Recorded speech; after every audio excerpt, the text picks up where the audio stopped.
Bom, meu nome original é Ricardo Walter Omuth. Artisticamente eu passei a ser chamado Ricardo Omuth e não adiantou nada, porque eu continuava tendo que soletrar o meu nome. E agora, recentemente, de um ano e pouco para cá, eu mudei meu nome para Ricardo Ripa. Eu nascido em São Paulo, capital, e atualmente estou com 55 anos. Olha, um dia eu já fui magro. Então, quando eu era criança, as pessoas me chamavam de Rica, de Ricardo, e um dos meus amigos, para brincar comigo, me chamou de Ripa. Acho que eu não gostei, quando a gente não gosta, a coisa fica. Acho que eu sou a última geração da Vila Mariana que brincou na rua. Eu acho que isso é um diferencial, porque uma geração depois, eu lembro, por exemplo, o dia que asfaltaram a rua, e a gente jogava futebol na rua, a gente brincava de esconde-esconde, carrinho de rolemão, onde tinha asfalto. Para você ter ideia, as brincadeiras de esconde-esconde na minha infância, a gente se escondia dentro da casa dos outros. Eu tirava guerra de mamona, tinha um terreno baldio que a gente fazia um campinho de futebol, soltava balão, que não podia e tal, mas a gente fazia tudo que não podia a gente fazia. Então, a minha carreira universitária foi bem conturbada, assim, né? Eu antes de fazer arquitetura ainda eu fiz engenharia e dentro da ECA também eu fiz editoração, eu piruei bastante. Eu acho que anterior a essa discussão tem uma coisa que eu acho que no Brasil, ou sei lá, assim, em outros países também é assim, eu acho que é muito precoce a escolha da profissão. Eu acho que com 17, 18 anos, é claro que se você já vem com uma vocação definida, é legal que você já se encaminhe, mas eu acho que nem todos têm uma vocação definida aos 17, 18 anos. E eu não tinha. Para falar a verdade, eu nunca tinha pensado muito nisso, assim, né? Não fazia questão de seguir os passos de ninguém, nem era uma coisa definida como vocação e tal. Então eu tive que meio que resolver o que é que eu ia prestar. E acabei por uma coisa meio mimética, o meu irmão já estava fazendo engenharia na época, fui fazer engenharia. Eu não digo que foi de todo inútil, porque eu fui campeão de pebolim na engenharia, mas fora isso, não me serviu para grande coisa. Então, larguei a escola e depois eu, como gostava de escrever, resolvi fazer jornalismo. No cursinho eu conheci uma pessoa, que é meu amigo até hoje, que tinha largado a mesma escola de engenharia que eu tinha largado para prestar arquitetura. Aí eu me inscrevi para arquitetura do Mackenzie e aí naquele ano eu entrei tanto no jornalismo da USP quanto na arquitetura do Mackenzie. E comecei a fazer as duas escolas simultaneamente, né? Era meio infernal, porque chegava na sexta-feira eu tinha um caminhão de coisas para fazer, eu acabava não fazendo nem bem uma coisa nem bem outra. E, por incrível que pareça, eu acabei me interessando mais pela arquitetura ao longo do curso. E a arquitetura começou a me fascinar, assim. Depois que eu descobri, falei, puxa, mas meu pai é arquiteto.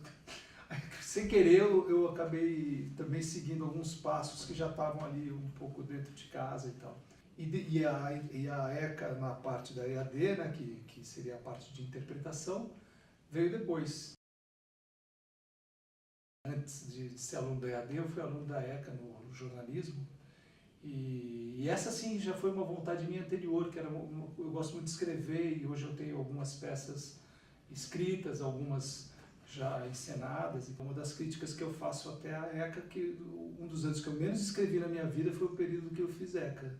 Eu acho que isso é uma grande falha, era pelo menos uma grande falha da minha época, o fato de você estar num curso de jornalismo, eu não precisava necessariamente escrever nada. Então, por uma série de motivos, o curso ficou prejudicado naqueles anos, né? E, ao mesmo tempo, eu comecei a me interessar mais pela arquitetura e tal. Por causa disso, eu tentei sair daquela carreira do jornalismo e tentei fazer editoração. Então, aí eu fiz um semestre de editoração e era até engraçado, porque como só tinha 2 alunos, a gente se ligava todo dia para saber se o outro ia, porque se ele não fosse, eu também não ia, para não defasar o curso. Entendeu? Tinha umas coisas assim. E acho que vale citar também que naquela época tinha um sistema que obviamente não deve ter mais hoje, que era péssimo, porque você fazia o vestibular, era um vestibular dificílimo, e aí você entrava na ECA num basicão. todo mundo da ECA inteira estudava num básico, uma turma gigante. E depois de um ano e não sei quanto, você se definia para alguma carreira. Só que isso gerava aberrações, assim, porque, por exemplo, uma pessoa entrava para fazer jornalismo, mas não ficava classificada para o número de vagas. Então tinha como se fosse um segundo vestibular, para ver se você, já dentro da ECA, ia conseguir fazer o que você queria dentro da ECA. Então tinha gente que entrava para fazer uma coisa e acabava fazendo outra. Era um absurdo esse sistema. Isso talvez as pessoas mais antigas lembrem. Faz tempo, mas aconteceu. Eu era uma criança muito falante, assim, falava pelos cotovelos, mas eu tinha um outro tipo de timidez, assim. Nunca passou pela minha cabeça ser ator antes de subir no palco efetivamente. Para você ter ideia, a primeira vez que eu subi no palco eu já era arquiteto formado. Eu lembro que quando eu prestei o exame da EAD, quem veio ver meus exames foram alguns colegas de turma e tal. E eu me lembro que quando eu peguei o manual da EAD para prestar os exames, você na época tinha uma prova escrita e depois uma prova prática. Era um pouquinho o inverso do que é hoje, né? Que eu acho que a prova prática antecede. E aí você tinha uma lista de peças passíveis de serem interpretadas e tal. E eu nunca tinha lido uma peça de teatro. E aí eles pegaram lá a lista, eu era arquiteto formado. Aí eu vi lá uma peça chamada O Arquiteto e o Imperador da Assíria.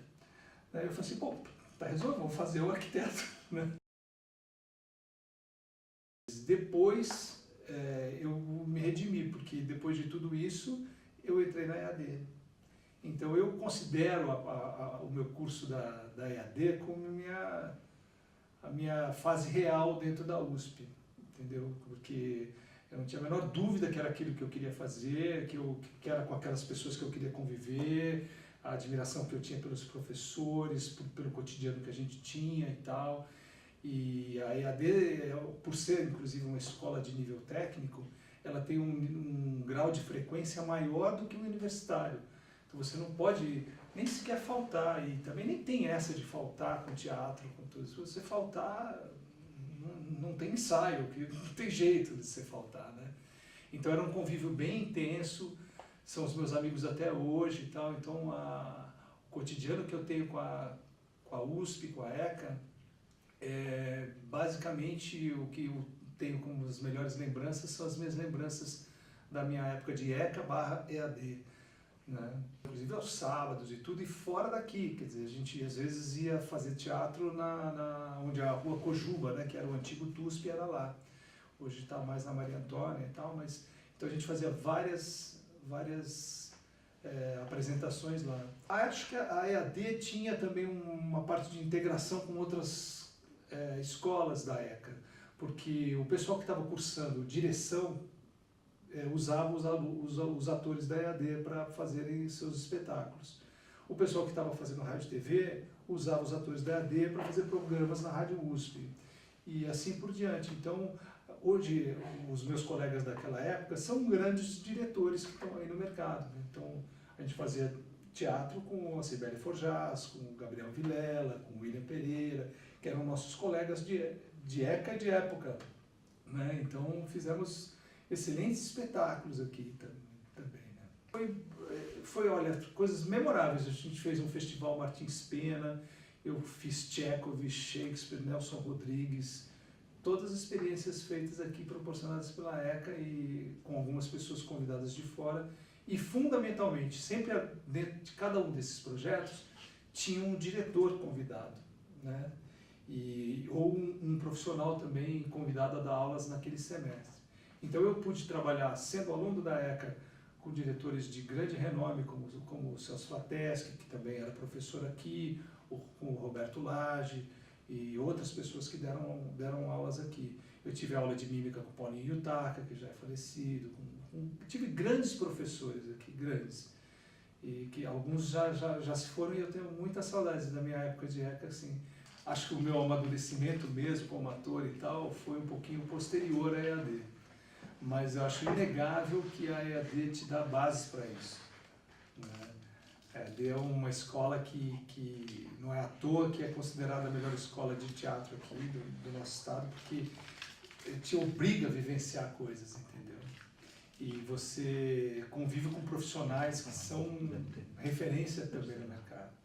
Então eu tive aula com gente que não só ensina, mas com gente que está aí, que está em cartaz, que são pessoas que eu também assisto no teatro e admiro. Não só diretores, mas atores também, né? A gente fala com o Luiz Damasceno, com a Raquel, com pessoas que são excelentes atores, Cláudio Luquezzi. Então você tem uma admiração. Acho que todo espetáculo que você faz é uma coisa estranha, parece que você faz uma família naquele espetáculo e uma família no outro espetáculo. A convivência é muito íntima com as pessoas, principalmente na questão do teatro. Eu tenho um trabalho que é muito mais memorável, porque eu fui, uma época, do Grupo Ornitorrinco, né? E no Grupo Ornitorrinco, que é do Cacá Rossé, e ficamos um mês em cartaz, em Nova York, ao ar livre, fazendo Sonho de uma Noite de Verão, no Central Park.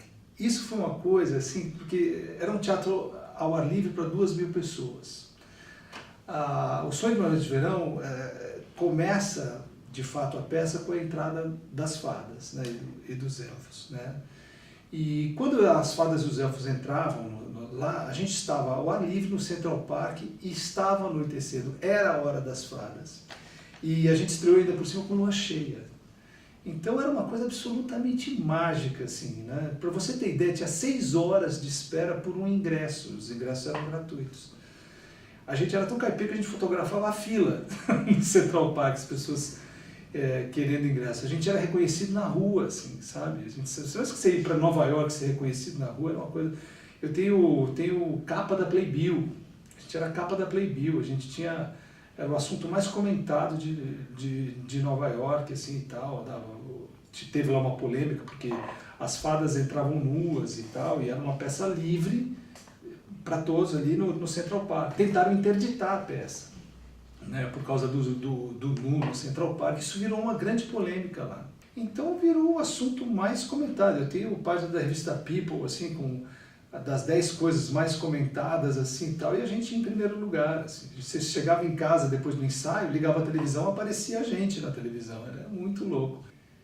Você não sabe, quando você começa um espetáculo, se aquilo vai dar certo, se vai ser sucesso, se vai ficar bom, né? Se alguém soubesse, só faria coisas boas, né? Mas você nunca sabe, né? Então, é interessante isso no cinema, no teatro, nas artes em geral, né?